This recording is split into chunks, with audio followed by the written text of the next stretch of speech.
नमस्कार बच्चों। आज हम समकालीन विश्व राजनीति पुस्तक के समकालीन विश्व में सुरक्षा पाठ के कुछ महत्वपूर्ण टॉपिकों पर चर्चा करेंगे। उसमें से पहला टॉपिक है सुरक्षा क्या है। तो क्या हम प्रत्येक खतरे को सुरक्षा के लिए खतरा माने या नहीं। तो हम पहले देखेंगे कि किसको हम सुरक्षा के लिए खतरा मानते हैं और सुरक्षा क्या है।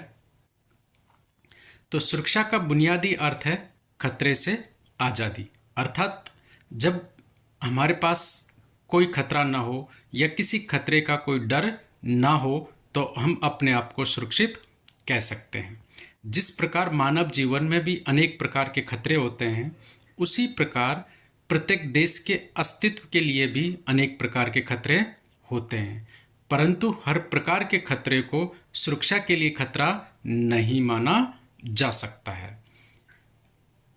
केवल उन्हीं चीज़ों को सुरक्षा से जुड़ी चीज़ों का विषय बनाया जाए या केवल उन्हीं चुनौतियों को सुरक्षा के लिए खतरा माना जाए जिनसे जीवन के केंद्रीय मूल्यों को खतरा हो। अब हमें यह समझना जरूरी होता है कि ये केंद्रीय मूल्य होते क्या है। जैसे एक व्यक्ति के लिए गरिमा, इज्जत, आज़ादी उस के लिए केंद्रीय मूल्य है। कहने का मतलब बहुत बार जब आप आपस में भी चर्चा करते हैं तो कहते हैं ना कि इज्जत पे मत आने देना, यदि इज्जत पा गई तो मैं छोड़ूंगा नहीं। तो बाकी और चीज़ों को सहन कर सकता है कोई भी, लेकिन एक व्यक्ति यदि उसकी इज्जत पर आंच आती है तो वो फिर उसका बदला लेगा या कोई रिएक्शन देगा।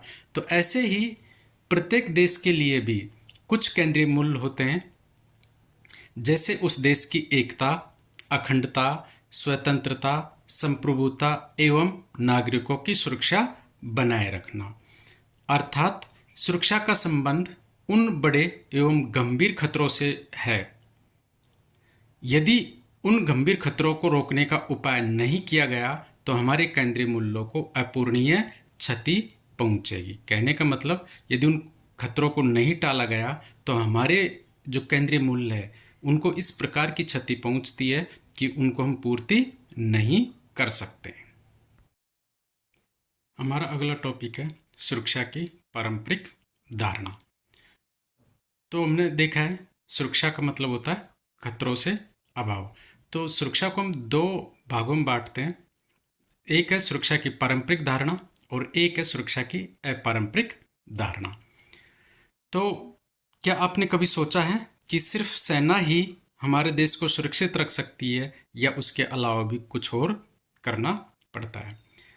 तो सुरक्षा की पारंपरिक धारणा में सुरक्षा का मतलब होता है दूसरे देश से होने वाले खतरे, जैसे युद्ध या हमारे देश के अंदर भी होने वाले रक्तपात या जिसे हम कभी कभी गृह युद्ध के रूप में भी जानते हैं। तो इस गृह युद्ध या दूसरे देशों के साथ होने वाले युद्ध से मुक्ति। तो पारंपरिक जो अवधारणा है उसको भी हम दो भागों में बांटकर देखते हैं, एक है बाहरी सुरक्षा और दूसरी है आंतरिक सुरक्षा। बाहरी सुरक्षा का मतलब होता है कि सुरक्षा की पारंपरिक धारणा में सैन्य खतरे को किसी देश के लिए सबसे ज़्यादा खतरनाक माना जाता है। इस खतरे का स्रोत कोई दूसरा मुल्क होता है जो सैन्य हमले की धमकी देकर संप्रभुता, स्वतंत्रता और क्षेत्रीय अखंडता जैसे केंद्रीय मूल्यों के खतरा पैदा करता है। अर्थात हम कह सकते हैं बाहरी सुरक्षा में हम दूसरे देशों से होने वाले हमले को रोकने के लिए प्रयास करते हैं, तभी हम बाहरी रूप से सुरक्षित रहेंगे। आंतरिक सुरक्षा का मतलब होता है कि किसी भी देश की सुरक्षा उसकी आंतरिक शांति और कानून व्यवस्था पर भी निर्भर करती है। अगर किसी देश के अंदर रक्तपात हो रहा है, गृह युद्ध हो रहा है या होने की संभावना है तो वो देश भी सुरक्षित नहीं है। एशिया एवं अफ्रीका के जो नव स्वतंत्र देश है उनमें अलगाववादी आंदोलन और आंतरिक संघर्ष उनकी सुरक्षा के लिए सबसे बड़ी चुनौती है। हमारा अगला टॉपिक है सुरक्षा की अपारंपरिक धारणा। तो क्या गरीबी और बीमारी भी सुरक्षा के लिए खतरा हो सकती है? जी हाँ, हो सकती है सुरक्षा की अपारंपरिक धारणा के अनुसार। तो सुरक्षा की अपारंपरिक अवधारणा सिर्फ सैन्य खतरों को शामिल नहीं करती, बल्कि इसमें मानवीय अस्तित्व पर चोट करने वाले व्यापक खतरे और आशंकाओं को भी शामिल किया जाता है। अर्थात अब सुरक्षा की चिंता राज्य के लिए नहीं, बल्कि राज्य की समूची मानवता को भी सुरक्षा की जरूरत है।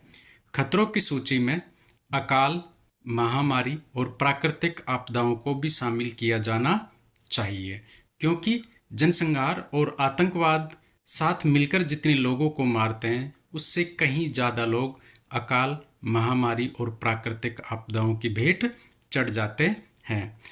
अलग अंदाज में कहें तो अपारंपरिक सुरक्षा की अवधारणा में अभाव से मुक्ति और भय से मुक्ति दोनों पर जोर देती है। सिंपल भाषा में हम बताएं तो सुरक्षा की जो पारंपरिक धारणा है, उसका मुख्य बिंदु है कि राज्य की सुरक्षा को खतरा, जबकि सुरक्षा की अपारंपरिक धारणा में राज्य के साथ साथ व्यक्तियों की सुरक्षा को भी खतरा में माना गया है। अर्थात केंद्र बिंदु पारंपरिक अवधारणा में राज्य और अपारंपरिक अवधारणा में राज्य में रहने वाले व्यक्ति केंद्र बिंदु में है।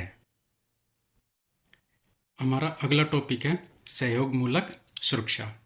हमने देखा है कि वर्तमान में सुरक्षा के लिए खतरे परंपरागत नहीं बल्कि गैर परंपरागत या आधुनिक खतरे हो गए, जैसे आतंकवाद, महामारी, अकाल। तो इन प्रकार की समस्याओं को अकेला देश कोई भी डील करने में मुश्किल आएगी। तो ऐसी स्थिति में हमें ज़रूरत पड़ती है सहयोग मूलक सुरक्षा की। तो आइए देखते हैं हम सहयोग मूलक सुरक्षा क्या है। तो सहयोग मूलक सुरक्षा का मतलब है कि सभी देश आपस में मिलकर खतरों का सामना करें, क्योंकि सुरक्षा के आधुनिक खतरों से निपटने के लिए सैन्य बल का प्रयोग ज़्यादा कारगर नहीं हो सकता। अर्थात सेना के दम पर नई समस्याओं का निपटारा नहीं किया जा सकता, जैसे गरीबी मिटाने, तेल और बहुमूल्य धातुओं की आपूर्ति बढ़ाने, आप्रवासियों और शरणार्थियों की आवाजाही के प्रबंधन तथा महामारी के नियंत्रण में सैन्य बल के स्थान पर आर्थिक, तकनीकी एवं मानवीय सहयोग की ज़्यादा जरूरत होती है।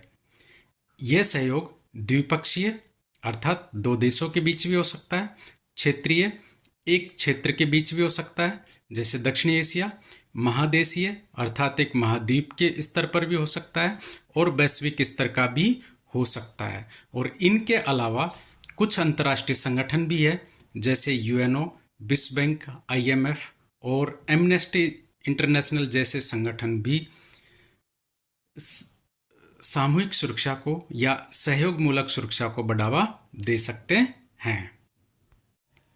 हमारा अगला टॉपिक है भारत की सुरक्षा रणनीति। तो आइए हम देखते हैं कि भारत ने अपनी सुरक्षा को किस प्रकार मजबूत किया है। तो भारत ने अपनी सुरक्षा को मजबूत करने के लिए 4 कदम उठाए हैं। उनमें पहला है, भारत ने अपनी सेना को आधुनिक हथियार उपलब्ध करवाने के साथ ही परमाणु हथियार भी बनाए हैं। इससे सैन्य क्षमता मजबूत हुई है।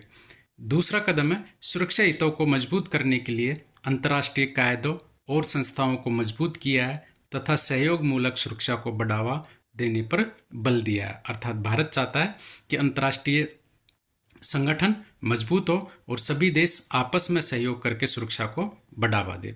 तीसरी रणनीति है कि भारत ने अपनी अंदरूनी सुरक्षा को बढ़ाने के लिए और अंदरूनी समस्याओं से निपटने के लिए हमेशा लोकतांत्रिक व्यवस्था का पालन किया है, और यह व्यवस्था विभिन्न समुदायों और जन समूहों को अपनी शिकायतों को खुलकर रखने और सत्ता में भागीदारी करने का मौका देती है ताकि जनता में शांति बनी रहे।